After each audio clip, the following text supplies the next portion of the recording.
Hello aspirant, इस बार हम लोग सेक्शन 33 की बात करेंगे क्वेश्चन नंबर 37 में। सेक्शन 33 क्या कहता है? Which one has power to make rule under this act? किसके पास पावर है? ये स्टेट गवर्नमेंट के पास पावर है, ये स्टेट गवर्नमेंट। अगला सवाल, ये मैच द कॉलम है। मैच द कॉलम में रूपचंद वसे गोपीचंद किससे रिलेटेड है? सबलेटिंग से रिलेटेड है।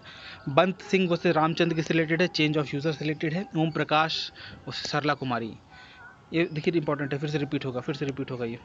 अरियर ऑफ फ्रेंड से रिलेटेड है।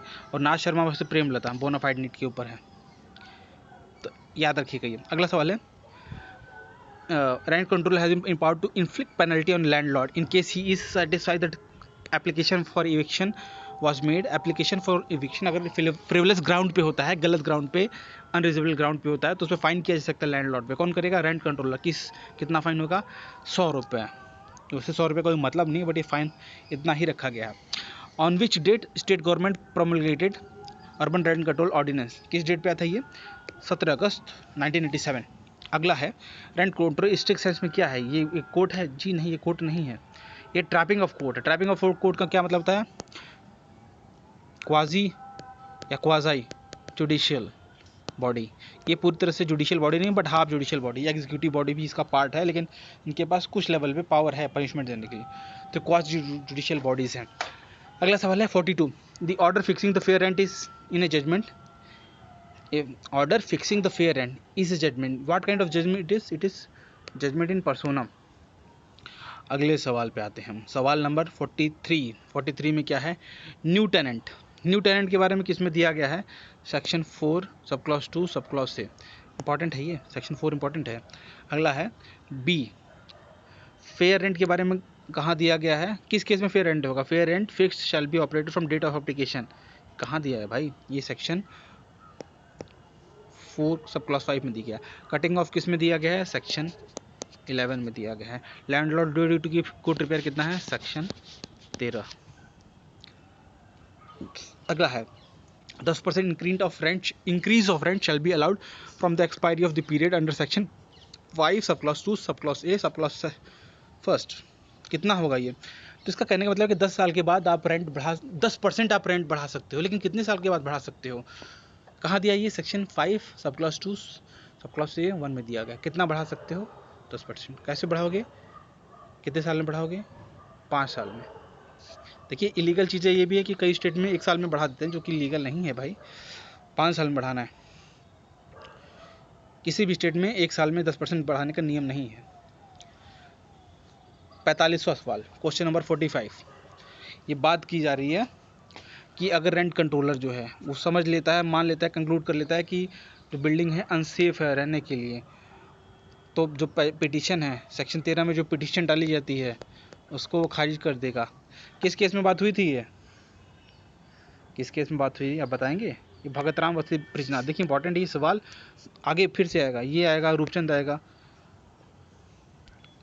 आई थिंक कुछ, हाँ रूपचंद आएगा।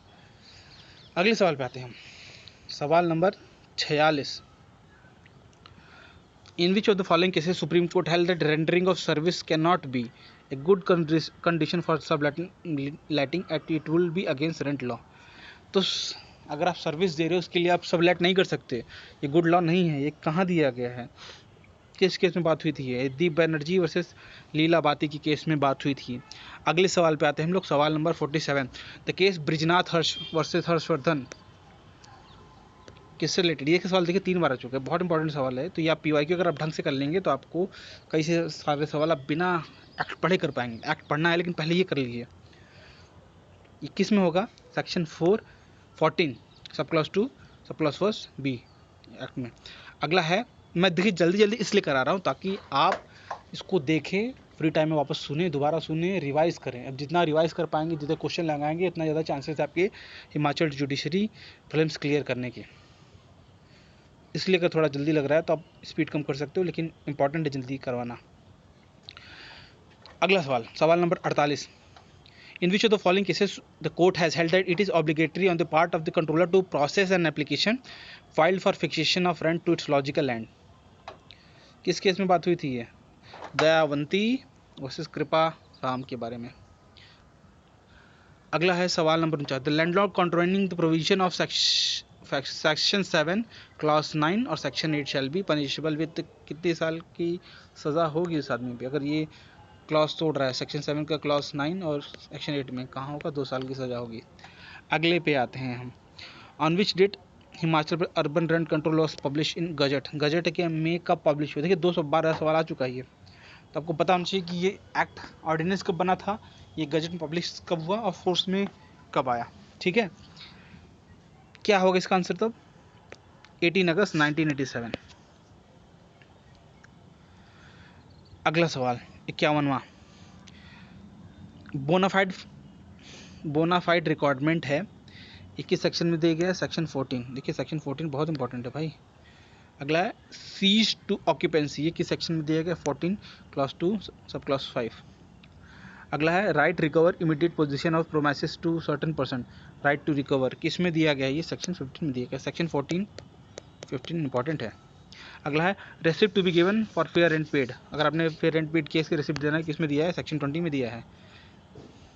इन which section of the aspirant control content condition for conversion of the residential building को, रेसिडेंशियल बिल्डिंग है जो, इसको एनआरबी में कन्वर्ट करना है, नॉन रेसिडेंशियल बिल्डिंग में, तो किस सेक्शन के अंदर हो सकता है ये सेक्शन हो सकता है 12, तो 12, 13, 14, 15 इंपॉर्टेंट है भाई।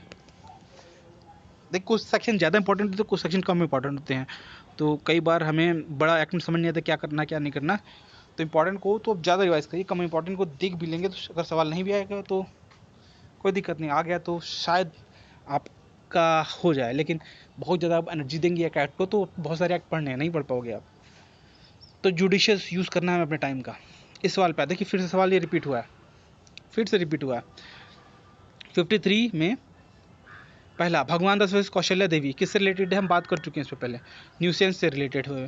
फिर हर्षवर्धन वर्सेस ब्रजनाथ केस किससे रिलेटेड है भाई, ये चेंज ऑफ यूजर से रिलेटेड है ये। अगला है ओम प्रकाश वर्सेस सरला देवी, सरला कुमारी, ओम प्रकाश वर्सेस सरला कुमारी है अरियर ऑफ रेंट, देखिए ये भी आया था। और भगत राम वर्सेस ब्रजेंद्रनाथ किसका है, लैंडलॉर्ड की ड्यूटी है ये गुड कंडीशन में रखना। तो देखिए सवाल रिपीट हो रहे हैं, काफ़ी रिपीट हो गए। Question number 54, for the purpose of rent control act which of the following statement is not correct. देखिए कितना आपको पढ़ना पड़ेगा, आदत डाली जाती है पढ़ने की। Where the ground for eviction of tenant is a recurring cause, the landlord is not precluded from issuing fresh proceedings on said ground।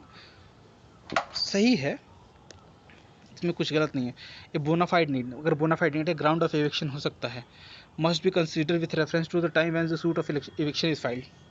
तो अगर आपको बोनाफाइड नीड है घर खाली करवाने के लिए तो आपको सूट ऑफ एविक्शन फाइल करना पड़ेगा टाइम पे, ऐसा नहीं कि आप फाइल कर दो कि कल मुझे खाली कर दो, और ऐसा नहीं होगा ना, तो एक टाइम दिया जाएगा, तो ये भी बात सही ठीक है।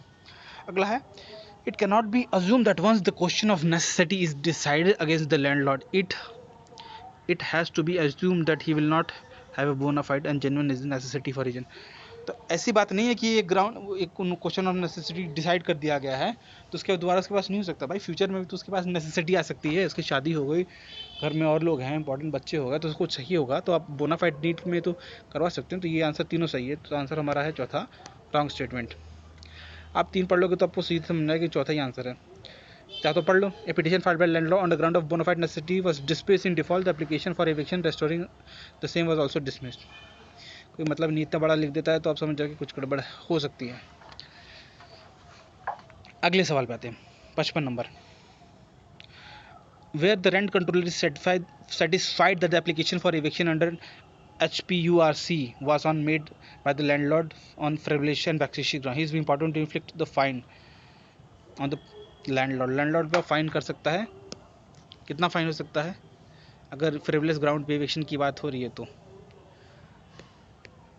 500 रुपये।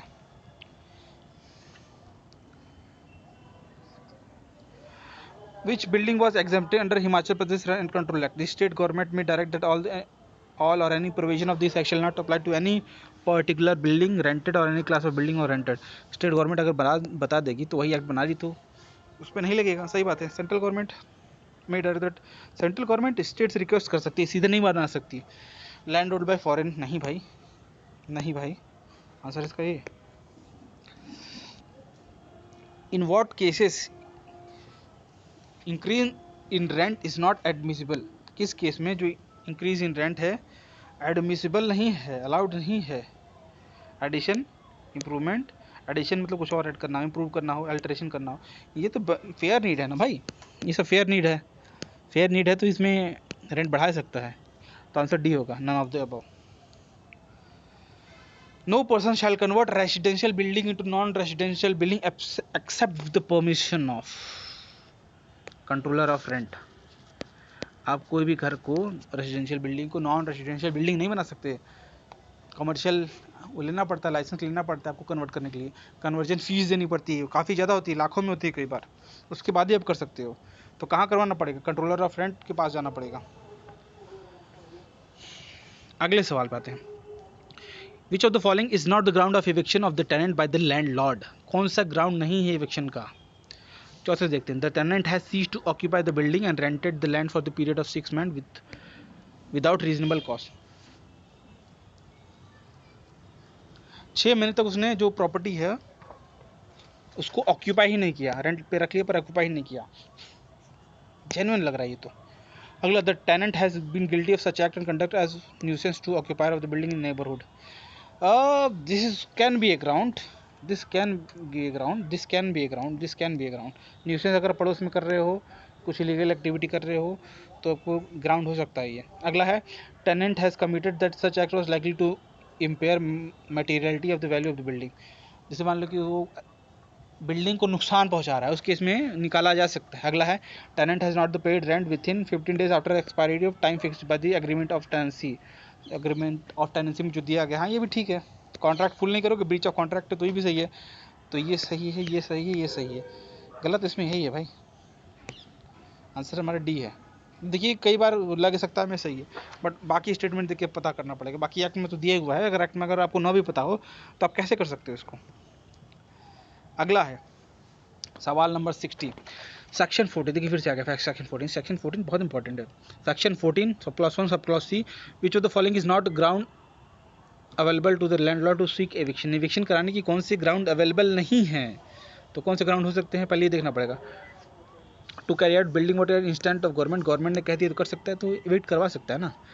It if it has become unsafe और अनफिट फॉर एनिमल हैबिटेशन, ये डाउटफुल है, क्योंकि एनिमल क्यों रहेंगे घर में भाई। ये normal residential urban rent control act है, तो घर रहने के लिए दिए गए हैं। एनुअल हैबिटेशन का से क्या रिलेशन, तो ये गलत है मेरे ख्याल हिसाब से, बट फिर भी आगे पढ़ लेते हैं। If it is required bona fide for carrying out repair which can not be carried without the building. अगर बोनाफाइड रिपेयर करवाना है उसके लिए बिल्डिंग मतलब छत बनवानी है आपको, और छत आपके ऊपर गिरने लगी तो आप इविक्ट करा सकते हो ना, ठीक है, ये भी है। और ये भी है, रीबिल्डिंग करना है तो। अगले सवाल पे आते हैं। The deposit under section 21 shall not be accompanied by an application by tenant containing the following particulars. The name and address of the tenant or person claiming to be tenant. क्या है सवाल। A deposit under section 21 shall not be accompanied by an application by tenant following the by the tenant containing the following particulars. क्या नहीं हो सकता है इसके case में। The name and address of tenant person claiming to be tenant, क्या ये हो सकता है, पता नहीं। अगला, the building or rented land for which the rent is deposited with description sufficient for identifying, ये हो सकता है। और ये the period for which the rent is deposited, ये भी हो सकता है। The name and address of the landlord person claiming to be entitled rent, ये भी हो सकता है। तो आंसर हमारा क्या है, ये है, ए है, क्योंकि ये गलत है, क्योंकि यहाँ पे deposit under section 21 shall not be accompanied by application by the rent containing the following particulars. इस केस में नहीं हो सकता, बाकी केस में हो सकता है। अगले सवाल पे हम आते हैं। The provision of Himachal Pradesh rent control act does not apply to. Municipal corporation में क्या ये अप्लीकेबल होता है, होता है, कहाँ नहीं होता पूछा गया, ठीक है। इस केस में होता है area administrative notified area committee, होता है। मिलिट्री कंट्रोल में होता है। A building own by the government of state of Himachal Pradesh, नहीं होता, यहाँ पे अलग लॉ लगेंगे गवर्नमेंट के। तो ये आंसर है हमारा, ठीक है। करेक्ट नॉट करेक्ट पूछा है तो ध्यान रखिएगा, हमेशा उल्टा कर देंगे हम कई बार ना answer. Who among the following is not a specified landlord for the purpose of, कौन स्पेसिफाइड लैंडलॉर्ड नहीं है हमारा पर्पस के लिए? तो जनरली देखा गया है a retired army personnel who happen to purchase a building after retirement from the military services. क्या ये लैंडलॉर्ड हो सकता है? मेरे ख्याल से नहीं हो सकता। A person who is entitled to receive rent in respect of building on his own account and who is holding appointment by public service, क्या ये हो सकता है? मुझे देखिए सवाल में थोड़ा सा डाउट है, ये आंसर तो ये है, डाउट है मुझे ए और बी में। तो अभी हम लोग इसको चेक कर सकते हैं क्या ये इसका आंसर हो सकता है। इसका मुझे एक्चुअली सही आंसर मिला नहीं, लेकिन इसका जो ऑफिशियल आंसर दिया गया है वो ए है। पर इनको क्यों नहीं कहा गया ये एक्ट में देखना पड़ेगा हमें। स्पेसिफाइड लैंडलॉर्ड रिटर्न पर्सनल क्यों नहीं हो सकते? चलिए ऑफिशियल आंसर से फिलहाल हम जाते हैं, आगे चलते हैं हम लोग फिलहाल। 64 for the purpose of HPURC act which of the following statement is not correct, कौन सा स्टेटमेंट करेक्ट नहीं है?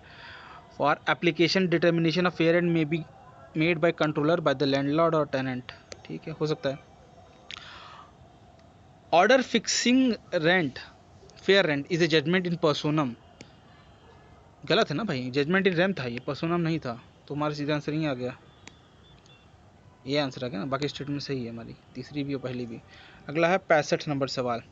Special procedure for disposal of application for eviction containing section 16 of HPURC is a case filing under, case किस file में क्या है? Disposal of application है, application किसका है ये? इविक्शन का एप्लीकेशन आ गया, इसको डिस्पोज करने के लिए जो स्पेशल प्रोसीजर दिया गया सेक्शन 40 में, ये कहाँ फाइल करता है, कहाँ फाइल होता है? ये फाइल होता है हमारा, देखिए फिर से आ गया हमारा जो इंपॉर्टेंट सेक्शन था सेक्शन 14, तो इसका आंसर होगा हमारा सी 14 3A3। अगला सवाल, under HPURC act which of the following statement is not correct, which of the following statement is not correct? तो पहले में तो पता होना होगा कि करेक्ट स्टेटमेंट क्या है। Landlord is entitled to increase the rent of the building at the rate of 10% of fair rent after 5 year, ये तो पढ़ा था हमने।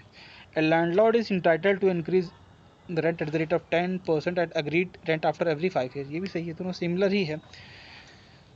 A landlord is entitled to further increase the rent in case where he has done some addition some improvement और his own expenses, ये भी सही है। A landlord is entitled to increase the rent for made by determination of fair rent, क्या लिखा, कुछ mistake हो गया एडिटिंग में। ए लैंडलॉर्ड, क्या सवाल है यहाँ पे? ये स्टेटमेंट हमको पढ़ना है डी।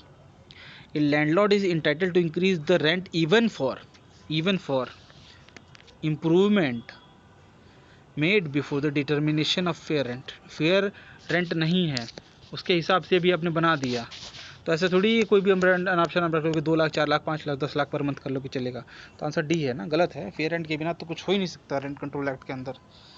अगला सवाल 67 में आता है, HPURC act which of the following is not ground of eviction, देखिए ये सवाल फिर है for non residential building premises, इनका ये है bonafide need for residential purpose, is it not a ground for eviction?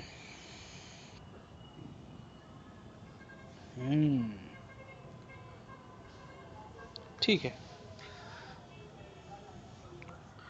It is not a ground, इस ground पे इविक्शन नहीं हो सकता। अगला सवाल पे आते हैं हम लोग, section 19 of rent control provide for lease of vacant building by the controller, ये सेक्शन कम आता है लेकिन देखा होगा अपने सेक्शन 15 तक काफ़ी ज़्यादा आते हैं, तो उसको आपको ज़्यादा ध्यान से पढ़ना है। बट सेक्शन 19 क्या करता है? Section 19 provide for lease of vacant building by the controller, ठीक है। ये क्या डिपॉजिट नहीं, जो सीधे फैक्ट की बात है, ये क्या रिलेटेड है ये। नो अपील और second appeal lies against any order made by controller under act in accordance with the provision, किस केस में अपील और सेकेंड अपील नहीं लाई करता? कहाँ पे? कंट्रोलर के केस में। ये कहाँ दिया गया है? सी में, सेक्शन 16 में दिया गया कि कोई अपील नहीं होती कंट्रोलर के ऑर्डर पे, ठीक है। तो देखिए 15 16 इंपॉर्टेंट है। अगला है 17। Beside the court of small causes the court establish the enactment of the number of classes of subordinate civil service code provide. ठीक है, ये सवाल साथ रिपीट हुआ है और मैंने एग्जैक्ट इसको पढ़ नहीं पाया हूँ, और इस सवाल का मतलब है कि जो HP कोर्ट एक्ट है उसके अंदर कितने लेयर्स ऑफ कोर्ट की बात की जा रही है, किन को छोड़ के, कोर्ट ऑफ स्मॉल कोर्ट को छोड़ के subordinate civil service civil court में कितने टाइप के कोर्ट्स की बात हो रही है। यहाँ पे 3 टाइप की बात हो रही है। ठीक है, अगला है Himachal Pradesh court act 1976। An appeal for decree और order of civil court shall lie to district जज when the value of original suit in which the decree was made did not exceed. फिर से पढ़िए। Under HP court act an appeal for from decree और order of civil जज shall lie to district judge where the value of original suit in which degree was made did not exceed। तो limitation की बात हो रही है, jurisdiction की बात हो रही है। जुरिस्डिक्शन कितना है अपील के लिए, डिस्ट्रिक्ट जज के पास, DJ के पास। इससे ऊपर ये पैसा नहीं हो सकता। 2 लाख से ऊपर है तो मैक्सिमम थ्रेशोल्ड रखी गई है, उससे कम में ही अपील होगा। अगला है हिमाचल प्रदेश फॉरेस्ट एक्ट। फॉरेस्ट डिपार्टमेंट में से जुड़ा हुआ रूल है कि हिमाचल में बहुत ज़्यादा फॉरेस्ट लैंड है। आपको ये भी पता होगा कि 90% जो लैंड पॉपुलेशन है वो रूरल में रहती है, गांव में रहती है हिमाचल में। सिर्फ 10% ही अर्बन है। रूरल में भी मैक्सिमम चीज़ें या तो विलेज है, रेवेन्यू कोर्ट के पास एक रेवेन्यू डिपार्टमेंट के का लैंड है, उसके बाद फॉरेस्ट डिपार्टमेंट का लैंड है। तो इंपॉर्टेंट है फॉरेस्ट डिपार्टमेंट और फॉरेस्ट एक्ट। उतना भी नहीं, लेकिन बाकी स्टेट में तो फॉरेस्ट एक्ट नहीं आता है, उसके मुकाबले यहाँ पे इंपॉर्टेंट है। तो पूछा गया है, in Himachal Pradesh state government में prescribe as penalty for the contravention of rules regulating transit of forest produce. Transit होती है, ट्रांजिट पास होता है, TP बोलते हैं उसको। कोई भी फॉरेस्ट प्रोड्यूस बाहर जाता है, ट्रांजिट पास के बिना अगर हो जाएगा तो इलीगल है। उसको इंडियन फॉरेस्ट एक्ट के तहत भी और हिमाचल प्रदेश फॉरेस्ट एक्ट के तहत भी पकड़ा जा सकता है। तो बात हो रही है हमारे यहाँ पे पेनल्टी की बात हो रही है। क्या है? इम्प्रिजमेंट फॉर टर्म विच में एक्सटेंड टू 6 मंथ और फाइन विच में एक्सटेंड टू 500 रुपीज़। यही आंसर है, 6 मंथ 500 रुपीज़। ठीक है, 2 ईयर्स नहीं, 1 ईयर नहीं, 2 ईयर नहीं है। तो इस तरह से हमारी खलत ख़त्म हो गया। कुछ गलतियाँ होंगी तो माफ़ कर दीजिएगा। और थोड़ी सी एक्चुअली एडिटिंग में मिस्टेक हो गई थी, तो मुझे कई चीज़ें गड़बड़ हो गई बोलते बोलते। पर ठीक है, आपका मेन काम है इसको वापस सुनना। पहले उसको एज ए मॉक सॉल्व करिए।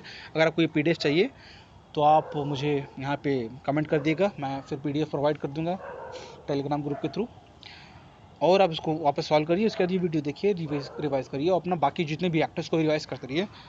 ठीक है, और इस चैनल को फॉलो कर लीजिए, सब्सक्राइब कर लीजिए, ताकि मैं फिर से वीडियो डालता रहूँ। तब तक के लिए जय हिंद, जय भारत, गुड नाइट।